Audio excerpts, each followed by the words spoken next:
Welcome to the Connect, Practice, Track, and Grow podcast. Habits, routines, motivations, and mindsets from some of the most successful real estate professionals among us. Check out the show notes at connectpracticetrackgrow.com. This show is brought to you by the strategic resource for real estate professionals, creating and coaching business opportunities and strategies that support and add value to the lives of real estate professionals at thestrategicresource.com, and by Roost Real Estate Company. Today's real estate agent doesn't follow old rules. She makes new ones. Learn more at careerwithroost.com. Hello, this is Chris McAllister, and in this episode of the Connect, Practice, Track, and Grow podcast, I'd like to introduce Tina Bleything. Tina is a realtor for Roost Real Estate Company in Springfield, Ohio. She's a lifelong resident of Clark County. She retired from a 34-year career in county government and earned her real estate license in 2016. In addition to helping people buy and sell houses, she mentors new agents in the office as our agent success coordinator. Tina's goal is to strengthen the overall health and happiness of her community, one family at a time. I guarantee you will find inspiration, timely lessons, actionable tips and tricks, habits, mindsets that you can use to generate more leads, book more appointments, write more contracts, close more deals, earn more referrals, and make more money. And now, here's my interview with Tina Bleything. Hello, Tina. Chris, good morning. How are you? I'm doing well. It's a little early. It's 8 o'clock. Yes. I appreciate you taking the time to do this. So if you don't mind, why don't you just give us a little background, tell us a little bit about yourself and how you got started in real estate. Well, I've been in Clark County all my life as far as my childhood grew up in South Charleston, and then I moved to Springfield. Been married to my husband now for 40 years. We just celebrated our 40th anniversary. Wow. So, congratulations. 40 years. Yeah, it's a long time. We have two sons, Matt and Tony. So, we settled here for right now. So this is what we're going to do. And we're doing real estate, and we like to be involved with whatever we can in the community. So I got licensed in July 2016. I was ready to retire from my county government job. And I think real estate has always been a passion of mine I don't know why, it was just something that I just thought. And about 15 years into my career in the county, I thought I would really like to do real estate when I retire. So I had that passion for, maybe 15 years, 16 years before I actually went and got my real estate license. So you were thinking about it for a long time. I thought about it for a long time. I thought, there was just something about the coolness of going out and showing houses, I guess, at the time when I thought about it. And it is cool. So I went in and I got my license for Ohio and for Florida. So I'm licensed in 2 states. I guess I wasn't satisfied with just the one, so I went and got the other 2. There you go. I always had that passion of being, one of those type that I could, do referrals down to Florida, or I could just, if I decided to go to Florida for this, winter time, be a snowbird, I would have, another career field down there too as well. You'd be ready. What exactly did you do for the county? I worked in child support enforcement. Yes. So I did that for the whole 34 years. I worked in Clark County and in Madison County, and I retired out of Madison County. Yes. So you had a lot of experience working with a lot of different people. Oh, absolutely. Absolutely. Yeah. You do meet a lot of people.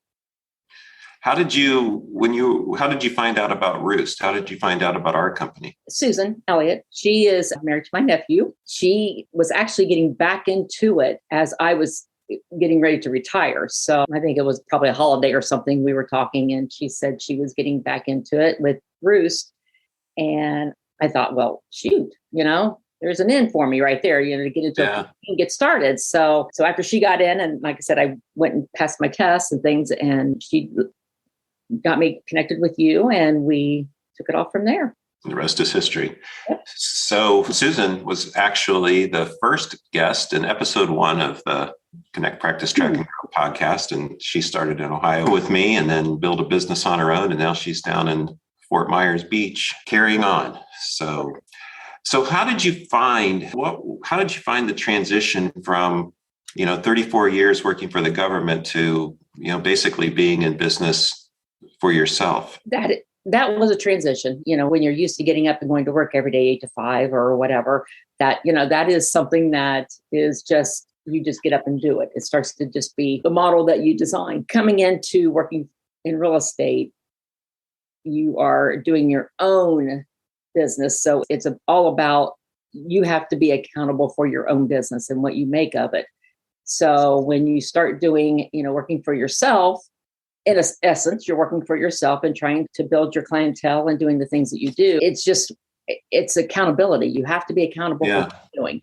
And, I am a people person. I love to get out and do things in the community. I love to do, anything that gets me out and going. So I'd love to, volunteer. I do a couple things in the community too, because that's what keeps me out there and in front of people. Yeah. It's interesting, when you have a job, you have to be someplace at a certain time because somebody tells you to. But when you're in business for yourself, you have to be someplace at a certain time because you tell you to.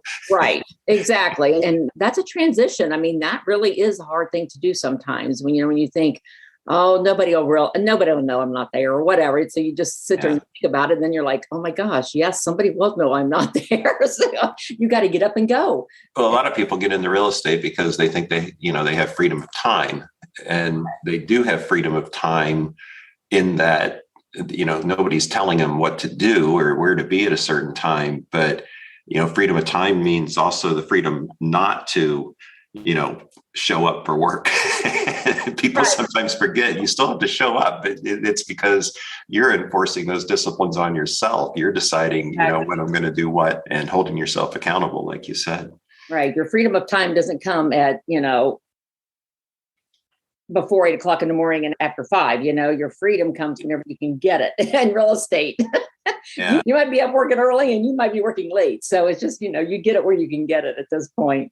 Well, I think it's, to paraphrase, maybe it was Spider-Man, but with freedom of time comes, with great freedom comes great responsibility. Is that how freedom of time comes? Absolutely. Great responsibility. So, I was going back and I was looking at your sales. Your first full year was, 2017. And, you've consistently done, really well. You've done a couple of million a year on average, really every year since you started, which is terrific. The way the realtors classify or reward that kind of sales level is that, in Ohio, it's President Sales Club. So you've averaged President Sales Club level for 1, 2, 3, 4, 5, 6 years now. But what I find interesting is, you've actually, I don't even know if you're aware of this, but your business has gone up roughly 25% from 2 million in 2021 to 2.5 million in 2022, which is pretty amazing since so many realtors are seeing their business starting to drop as the interest rates have gone up this year. What changed for you, do you think, between 2021 and 2022? Why is your business going up when others isn't? Well, I think, of course, the longer you stick it out too, you learn to be able to mentor your clients. So I do the referral maker as well with Bleything and Company. I have a personal coach that I've had for, now this is starting my 3rd year. So the part about being in front of your clients consistently throughout the year, not just when you make the sale and you're done and you close the deal and you don't ever see them again. That's definitely not me. And you could probably ask most of my clients, why do you always show up here? So I try to consistently stay in touch with them. And through that has helped me earn that respect from them. And they understand that, hey, she loves to do what she's doing. It's not a chore for me to do it. It's a way of me saying, let's go. You got somebody else? Let's go and let them be enjoy everything and see what it's about having home ownership. And like I said, I think some of them sometimes go, what? You're here again, but that's about the nurturing of it. It's about staying in front of them and making connections. Hopefully they'll send you some referrals. And I do get referrals that way. So you just said something, I don't even know if you heard yourself say it, but you said, I mentor my clients. Yes. What does that mean? There's a lot in that little 3 words. Because, a lot of people call you and they have no idea what they're doing. And they start out and they maybe they're on Zillow, maybe they're doing the things that, they think is what should be done. They're trying to learn everything that they can, but it may not be everything it's, the right way, maybe. Like I said, you've got people who just want to jump out there and say, oh, I did this because this is what I thought I had to do. They'll go and they'll, go look at all these houses, but they haven't even been pre-approved yet. So it's about taking them and saying, look, let's start from square one. Come in, let's have a buyer's meeting. Let's do this. Figure out where where we need to start. If you've already got your pre-approval, great. Let's move on to the next phase. But, even with that pre-approval, somebody might be pre-approved for $300,000, $500,000 and they're sitting there struggling every day about how they're going to, this and that. When they, give you conversation, you learn a lot about a person. So, I try to make them, realize that, look, just because you're pre-approved for that doesn't mean you have to go in debt that much. So, let's get someplace where you feel comfortable. What are your goals? What do you want to achieve? And let's work on that. So it's about really taking them before we even get started and figuring out what it is that their goals are and what they want to do. The other thing you said that, and I agree with everything you said, that's why you've been so successful. But the other thing that you said was, you've been at it for a while. And I always tell people that this is a long game. This working in real estate and helping people buy and sell houses is not a get rich quick scheme.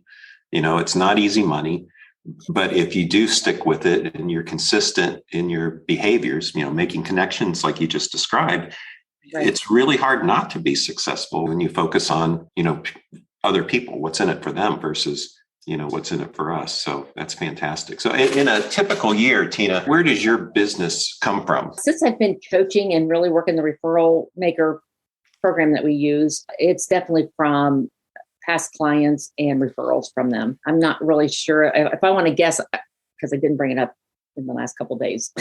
I'll be honest, it's getting a little bit hectic, but it's whatever. But I'll get all that updated. But I get on Referral Maker. I try to get on it every day and make my calls, notes, and pop-bys, and things that we do to keep in touch and be in front of our clients. So I probably have I'm going to say, I think the last time I looked, it was like 84%.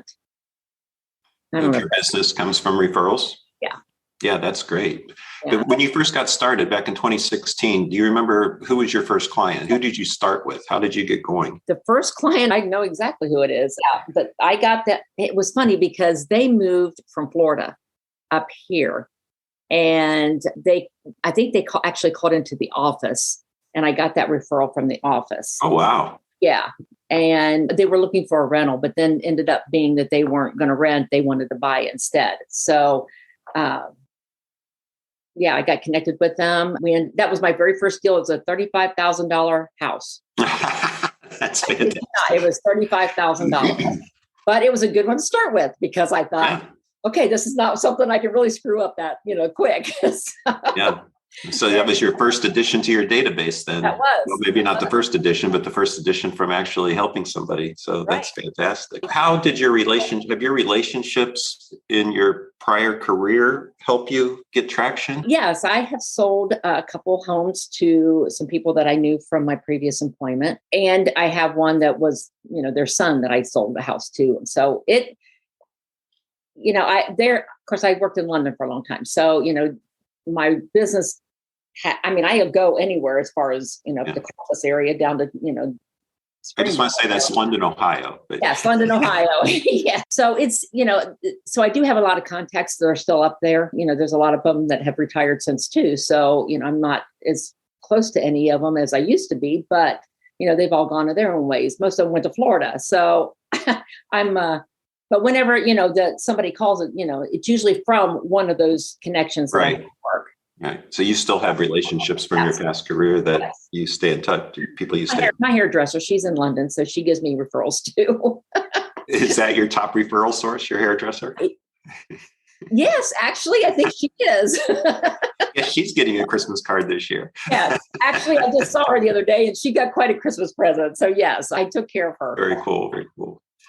Well, as we always say, great agents connect. And, you're a natural at interacting with people and relating to people and making people feel at ease. It's a gift that you have. I want to hear more about how you've been working with your Buffini coach. But let me ask you this. Do you have what we like to call a personal connection standard. Do you hold yourself accountable for, staying in touch, getting in touch, and so forth? I know you said that people, I don't want to say they get tired of seeing you, but they always say, there you are again, which is perfect because you're top of mind. But what is your standard for holding yourself accountable for staying in touch? Do you have one?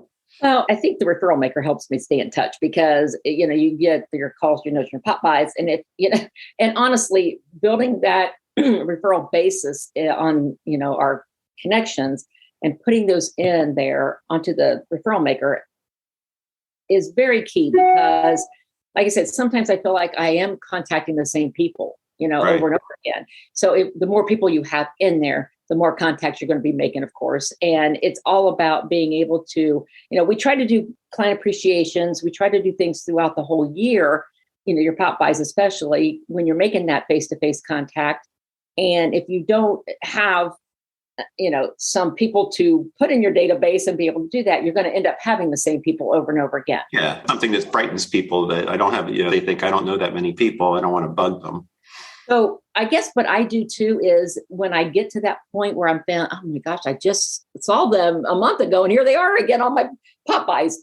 I don't go out and bombard people like that. I mean, right. I have to come up with a different system. I have to come up with ways with, different alternative things to do for them. Okay. So one of the cool ways too that you do and a lot of the agents at Bruce do is, you can't call everybody every week or every month. You can't do a stop by or pop by every day, every month. But I think one of the ways that you do stay top of mind is via social media.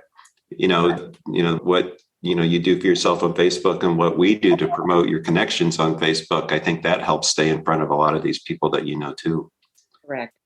I'm sorry to interrupt. I just want to say for our listeners, me and Company has a customer relationship manager, or a CRM, that's called Referral Maker. And at Roost, we provide an individual Referral Maker account to every one of our agents. So when Tina talks about adding all of her contacts and activities and so forth in Referral Maker, that's what we're talking about there.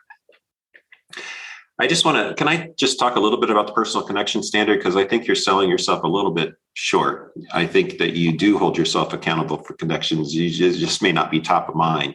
But, personal connection standard, if the easy ways to stay in touch are making calls, writing personal notes, stopping by with a gift, a Roost swag or a holiday or something, we always try to coach our agents is to, over the course of the week or the course of the month. And I'll use an example of the week that, you may say to yourself, okay, I'm going to make at least 2 calls to past clients this week. I'm going to write 3 personal notes. I'm going to do 4 pop buys, and I'm going to, one way or the other, find a way to add at least 2 more people to my database. So that's a goal. That's a personal standard.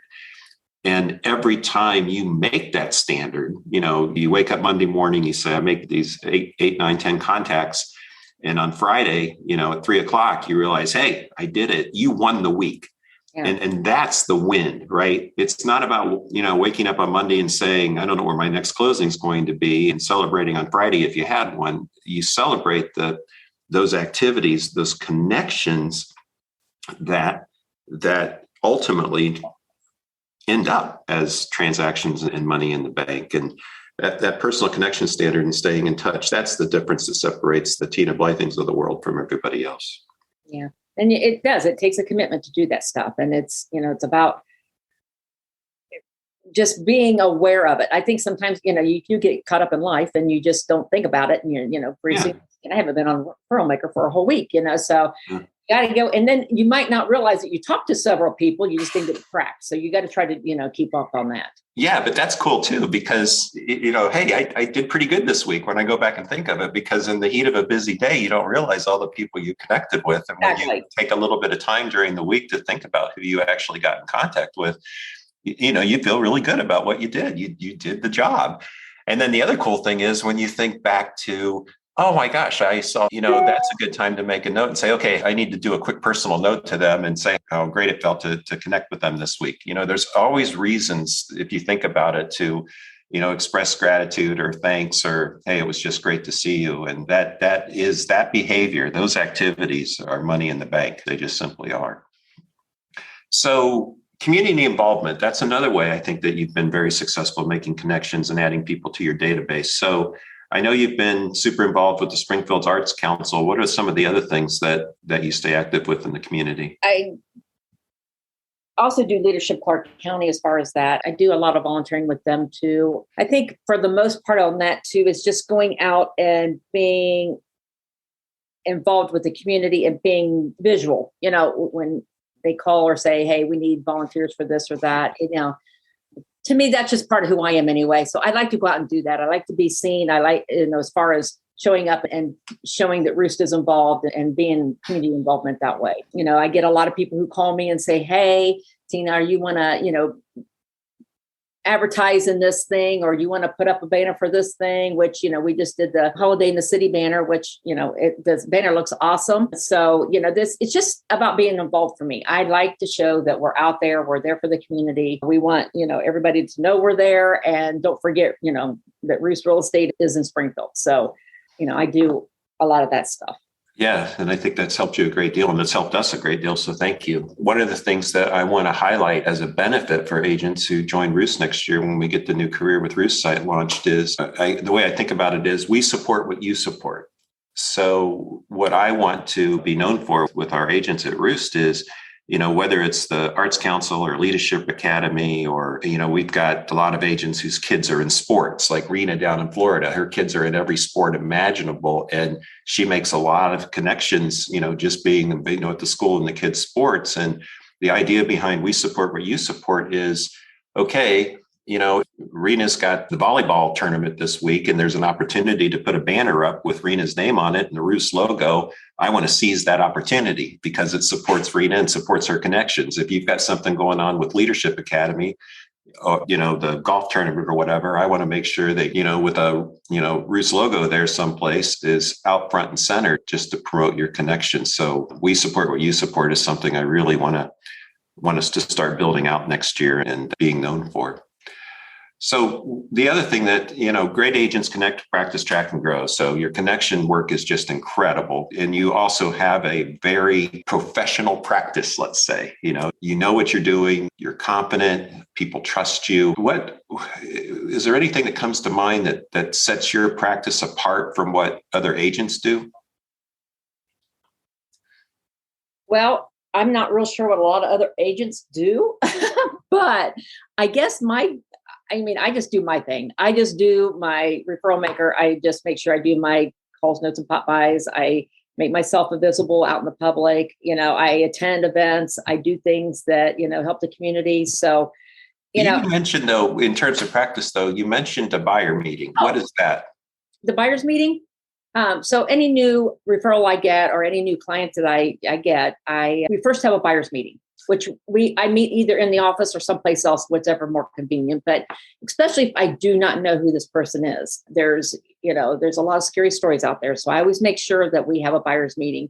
We go over everything from the beginning, from getting the pre-approval, working through the act, or going through, houses and then doing all that stuff, getting the contract together, getting it accepted, to telling them how it works through the title process, and then eventually getting to closing. So when they understand the process, they're not calling you every day saying, well, what's next? What's next? We have, or worse yet, calling somebody else.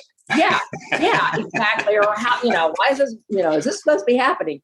So one thing I always tell them too, it's not always a smooth process.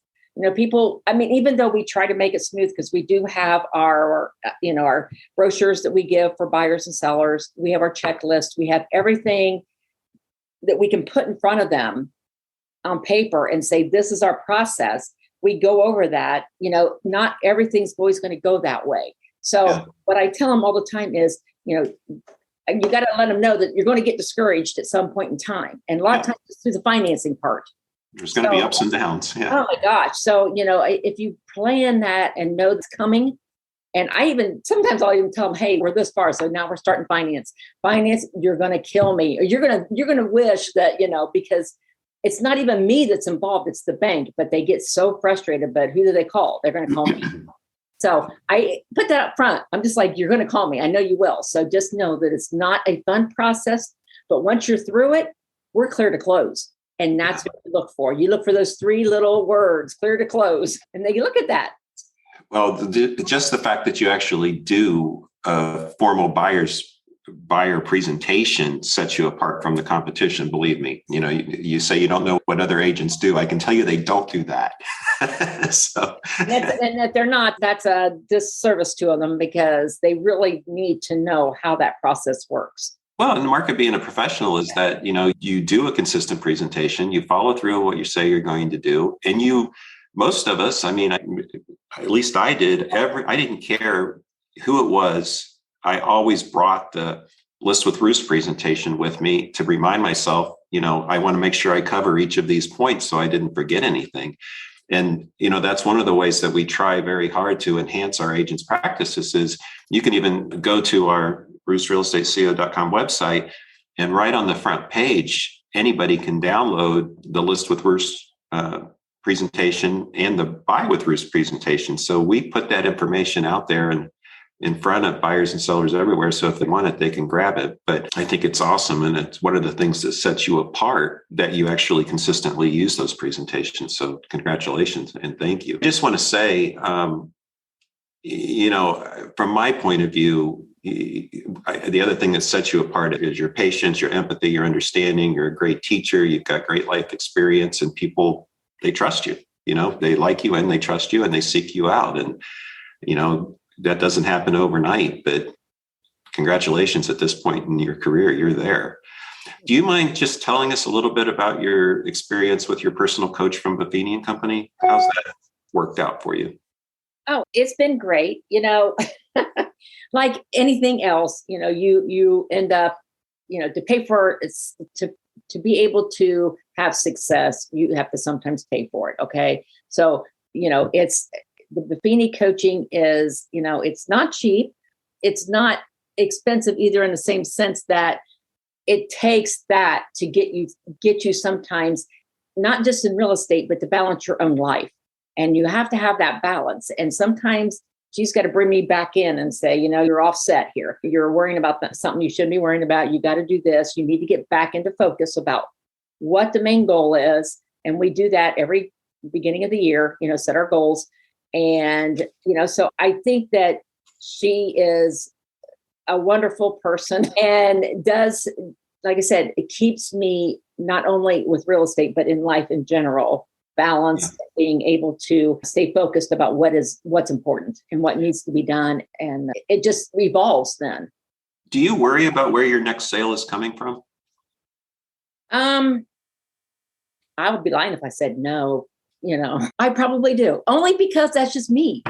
Yeah. I'd like to be out there. I like to, and then when I'm, and that's really the ultimate goal is to get your sales and, and be able to do what you do. But I think it's natural as an entrepreneur when, you have obligations to worry about business, but you're one of the few agents that I don't worry about where your next closing is coming from, because I know you're doing the things every day that are going to naturally allow your business to continue to grow and prosper. So I worry less about you than others. How's that?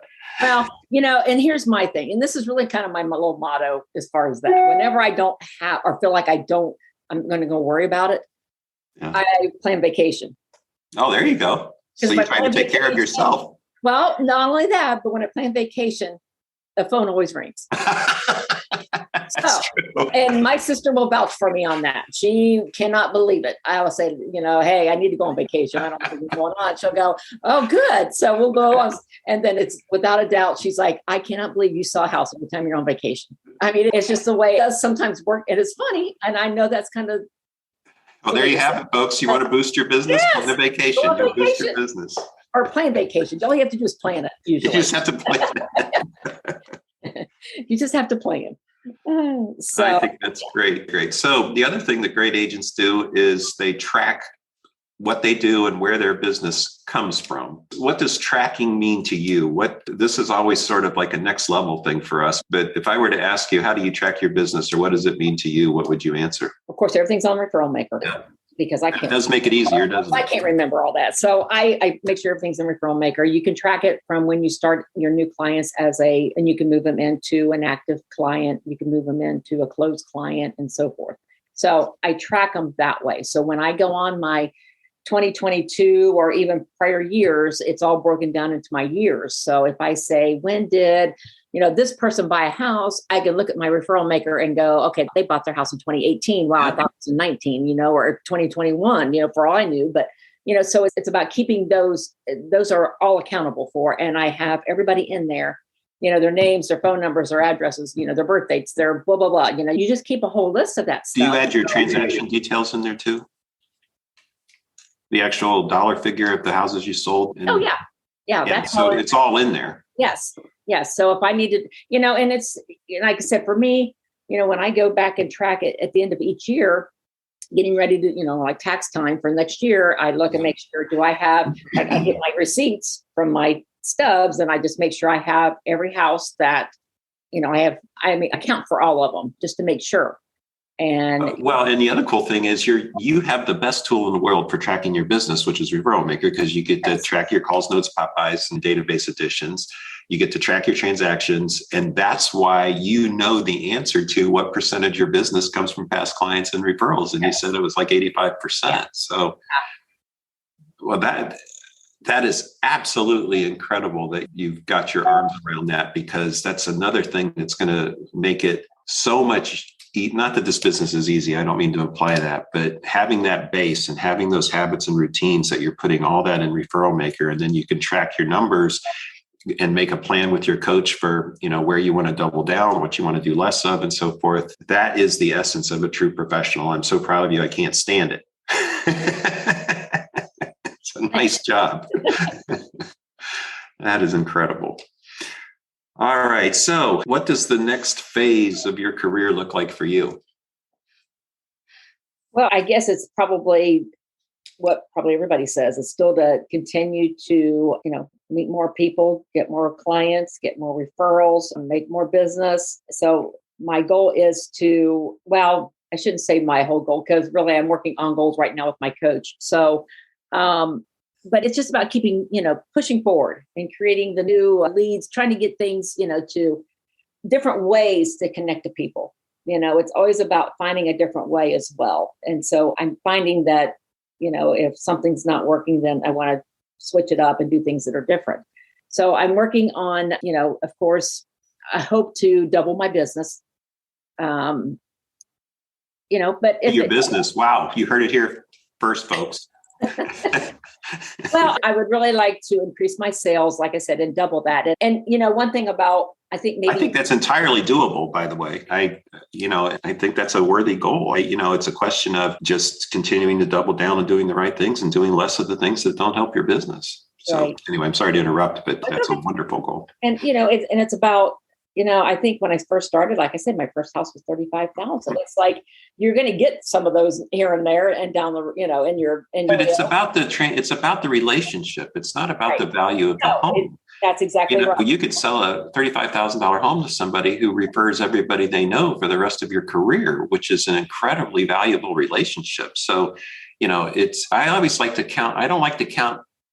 Well, let's put it this way. I like to count units better than I like to count dollars, because every unit leads to a relationship, and every relationship has the potential to create a huge referral source. So, and that's correct. And that's what I was going to say, is just that 35,000, my first transaction, but through that, I did get a referral from her. So it's more like, it doesn't, that's what I was going to say. It doesn't really matter the price of the house, but in the end, I hope to take that average of that year, or the second year even, because, if you start in the middle of the year, but average and, get my, you start to increase your home sales, by dollar value, which is a good thing, because I feel like, if I have a unit year that's not as much as I did the previous year, but I made more money, then I increased my, my cost per home, I guess maybe is what you call it. I don't know. And we all like food with our meals, as Mr. Buffini says. So. Yes, absolutely. So, so no, I don't. I love the transactions, the number of transactions, because that way I feel like that tells me I'm getting out there more. I'm getting to see more people. So I'm also personally and selfishly excited about the work you're doing as our agent success coordinator. You've been gracious enough in your spare time, so to speak, to agree to help us, mentor and embrace and take care of new agents. And I want to invite Ann Sparks to be on the podcast next month. But Ann's a new agent with us this year. How has it been with you working with Ann this year? How has that gone? Ann is doing awesome. We talk a lot, but it's usually a lot of it's not about real estate, but it's still having that connection with her. So, when Ann is, she's a little seasoned as far as, being an agent. And so she understands the business. What she's learning is how to do it through the Bleything and Company referral maker.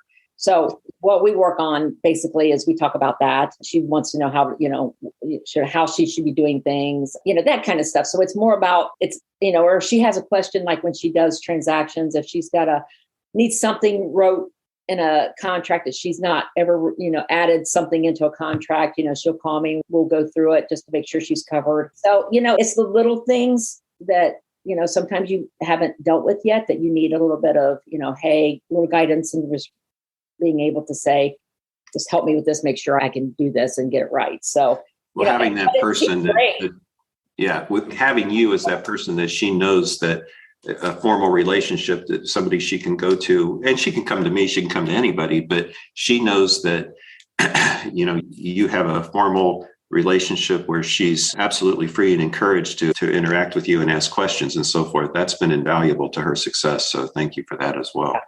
Yeah, she's doing well. What else? Any other words of wisdom before we sign off today? This has been a great conversation. I can't tell you how much I appreciate it. No, like I said, it's getting toward the end of the year. So it's just about, reorganizing again for another year and setting some new goals and being able to obtain them, keep getting out there, seeing people, do your calls, notes, and pop-bys, and let the magic happen. There you go. Well, Tina, thank you for being my guest on the Connect, Practice, Track, and Grow podcast today. And thank you for your support and commitment to Roost these last few years. It's great to watch you move from, your county government career to being a very successful realtor, and you're an inspiration. So happy holidays, and I'll talk to you soon. Thank you.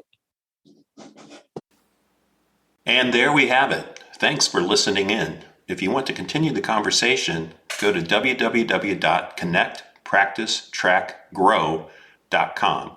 That's connectpracticetrackgrow.com, where we have additional information about the podcast, archived episodes, and an option you can select to be a guest on the show. We'd love to hear from you. So that's it. We'll be back next time with another episode of the Connect, Practice, Track, and Grow podcast.